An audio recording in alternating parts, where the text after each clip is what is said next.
산업 현장에서 일어날 수 있는 크고 작은 사고들.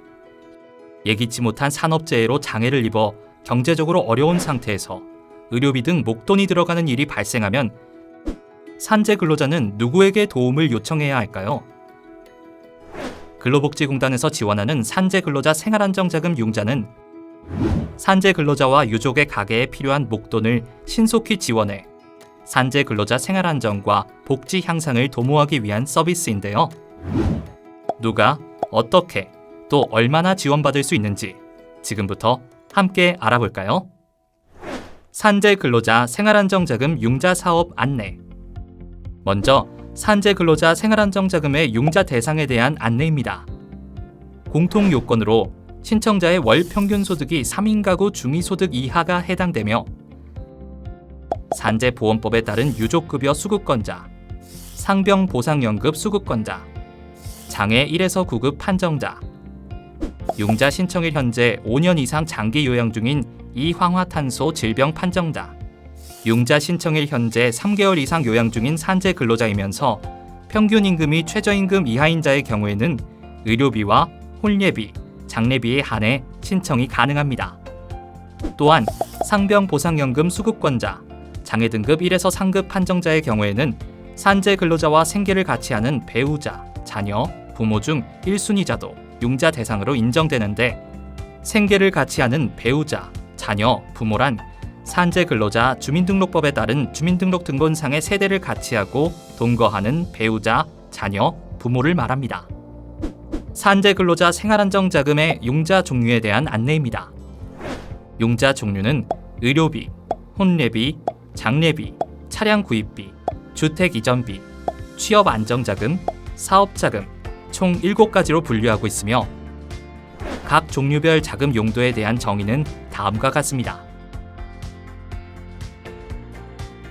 다만 사업자금 융자는 직업 재활 업무 처리 규정 제49조에 의거하여 산재 근로자 창업지원 사업 결정을 받은 경우 융자가 가능하나 2019년부터 창업지원 사업 신규 지원은 중단되었습니다. 의료비의 경우 본인뿐만 아니라 배우자의 직계가족까지 지원하고 있습니다. 취업 안정자금은 고용보험 피보험 자격을 취득한 경우 신청이 가능합니다. 산재 근로자 생활안정자금의 융자 한도 및 조건입니다. 융자 금액은 세대당 2천만 원 한도 내에서 의료비, 혼례비, 장례비, 취업 안정자금은 1,000만 원, 주택 이전비, 차량 구입비는 1,500만 원까지 융자가 가능한데요.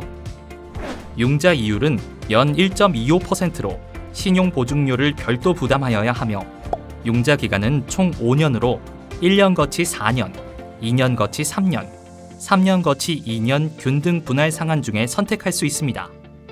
단, 도중에 상환 방식을 변경할 수 없기 때문에 신중하게 판단해서 신청해 주셔야 합니다. 계속해서 융자 신청 및 선발 방식에 대해 알아보겠습니다. 혼례비, 주택 이전비, 차량 구입비 융자는 전입신고나 차량 등록 전에 계약서 등을 첨부하여 사전에 신청이 가능합니다. 차량 구입비의 경우 월 2회 근로복지공단 본부에서 예비 선발 방식으로 운영하고 있습니다만 2020년 6월 1일부터는 한시적으로 매일 수시 선발 방식으로 운영하고 있으며 향후 예산 상황에 따라 선발 방식이 변경될 수 있습니다. 융자 신청 시 필요한 구비 서류는 다음 화면을 참고해 주시고 경우에 따라 추가로 구비해야 하는 서류들이 있으므로 이 점 반드시 확인하시기 바랍니다. 융자 신청서 제출 기한은 다음과 같습니다.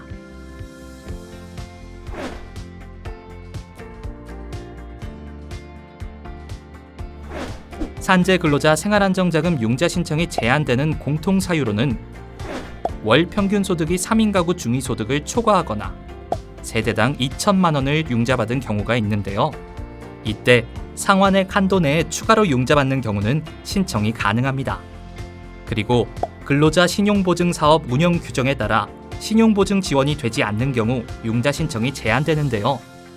신용보증 지원이 제한되는 경우란 한국신용정보원의 신용도 판단 정보와 체납자 정보 등 공공정보가 등록된 사람, 공단에서 신용보증 지원을 받은 후 부정대부, 용도 외 사용 등으로 대부 결정이 취소된 사실이 있는 사람, 외국인 및 재외동포 등이 이에 해당됩니다. 그리고 공단에서 신용보증 지원서가 발행된 경우라도 은행 자체 규정에 따라 융자가 제한되는 경우도 있습니다. 계속해서 융자 종류별 융자 신청 제한 사유입니다. 의료비는 본인 부담금이 50만 원 미만인 경우와 처방전 없이 약국이나 한약방에서 약을 구입한 경우에는 융자 신청이 제한될 수 있습니다.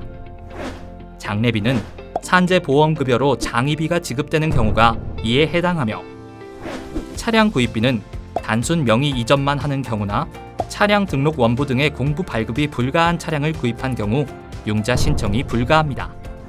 주택 이전비는 매매, 분양 등에 의한 소유권 취득이나 월세만 있는 경우, 비거주용 건축물 혹은 불법 건축물로 이전하는 경우에는 융자 신청이 제한되는 점 반드시 참고하시기 바랍니다.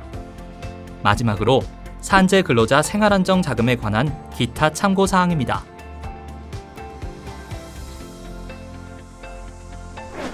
산재 근로자가 다시 일터로 복귀할 수 있도록 근로복지공단이 늘 함께하겠습니다. 사회적 위험으로부터 일하는 삶을 보호하는 희망 버팀목 근로복지공단.